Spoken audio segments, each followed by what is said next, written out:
Hello बच्चों, आइए देखते हैं। प्रश्न कह रहा है कि अवकल समीकरण d3y बटा dx3 का पूर्ण घात 2 माइनस 3 d2y बटा dx2 प्लस 2 कोष्टक में dy बटा dx का पूर्ण घात 4 बराबर y की घात 4 की कोटि तथा घात क्रमशः है। यहाँ पे 4 विकल्प दिया गया है। आइए हल करते हैं और देखते हैं कौन सा विकल्प सही हो रहा है।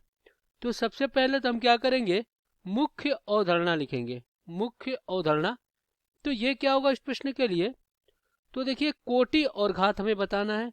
तो कोटि क्या होता है पहले ये जान लेते हैं। यहाँ पे हम लिखेंगे किसी अवकल समीकरण, किसी अवकल अवकल समीकरण की अधिकतम अवकलज ही अवकल समीकरण की कोटि होती है। कोटि होती है।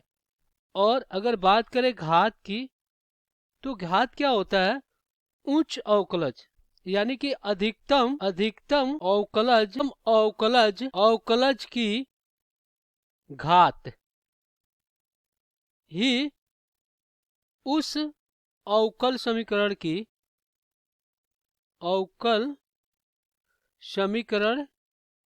की घात होता है। तो चलिए दिए गए प्रश्न को हम हल कर लेते हैं।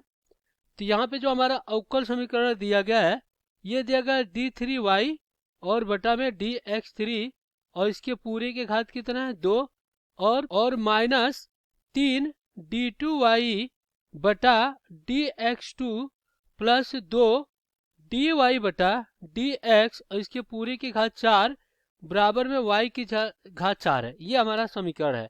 तो इसका अधिकतम अवकलज कितनी बार है, 3 बार है, यानी d3y और बटा dx3 है अधिकतम अवकलज।